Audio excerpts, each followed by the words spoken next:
আজকে নাতিদের টিফিনের জন্য আমি চিকেন পকেট বানাবো। তার জন্য আমাকে লাগবে চিকেন, ডিম, গাজর, ক্যাপসিকাম, পেঁয়াজ, কাঁচা লঙ্কা কুচি, মিউনিস আর টমেটো সস আমার হাতে করা। আর মশলার মধ্যে লাগবে গোলমরিচ, লবণ, গরম মশলা, হলুদ, ধনে গুঁড়ো, লঙ্কা গুঁড়া, লেবু 1 প্যাক আর আদা রসুন বাটা। আর এবার আমি এখানে চিকেনে আমি সব মশলা মাখিয়ে দেবো। এটা চিকেনটা তো মশলা মাখিয়ে দিয়েছি, তারপর আমি ভাজবো। আর ডিম ভেঙেছি 3টা, ডিম ভাঙাতে দিয়েছি আমি হলুদ আর লবণ দিয়ে ফেটাবো। আর ব্রেডকে আমি কেটে 4 সাইড করে দিয়েছি, কেটে দিয়েছি। এটাকে আমি কাঁটাটাকে আমি ব্রেড কাম তৈরি করব পিসা। তারপরে আমি চিকেন পকেট বানাবো।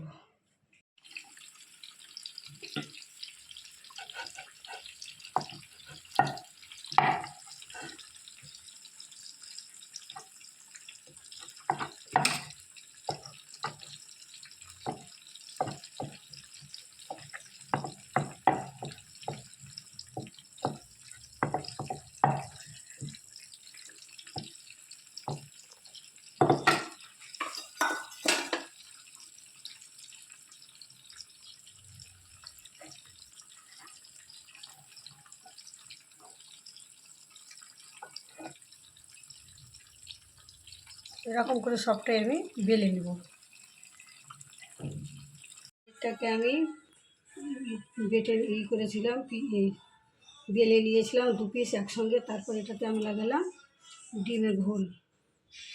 ডিমের ঘোলটা লাগিয়ে আমি ডিমের যে ব্রেডের যে 4 সাইডটা ছিল ওটাকে আমি পিষে নিয়েছিলাম, এটাকে বলে ব্রেড কাম। পিষে এটাকে লাগিয়ে দিলাম। এবার আমি ভেজে নেব। ভাজা হয়ে গেছে। এবার আমি দেবো পেঁয়াজ, তেলে কাঁচা লঙ্কা,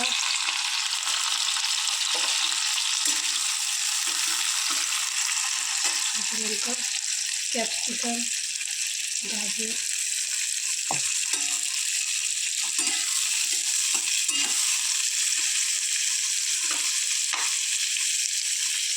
লবণ,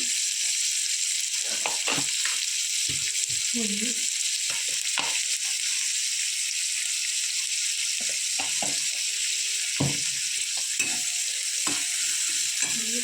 চিকেন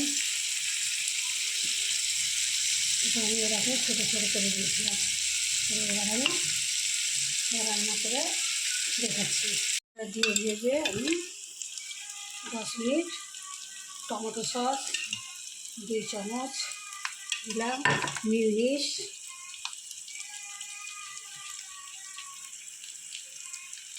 ছোটো চামচের 1 চামচ দিয়ে একটু নেড়ে চেড়ে নামিয়ে নেব। কমপ্লিট হয়ে গেছে। এবার আমি 2-3 ফোঁটা সয়া সস দিলাম, দিয়ে নেড়ে চুলাটাকে বন্ধ করে দিলাম। সাজিয়ে দেখাচ্ছি। এটাকে পকেটের ভিতরে ঢুকিয়ে দিলাম, ঢুকিয়ে দিয়ে সাজিয়ে দিলাম চিকেন পকেট।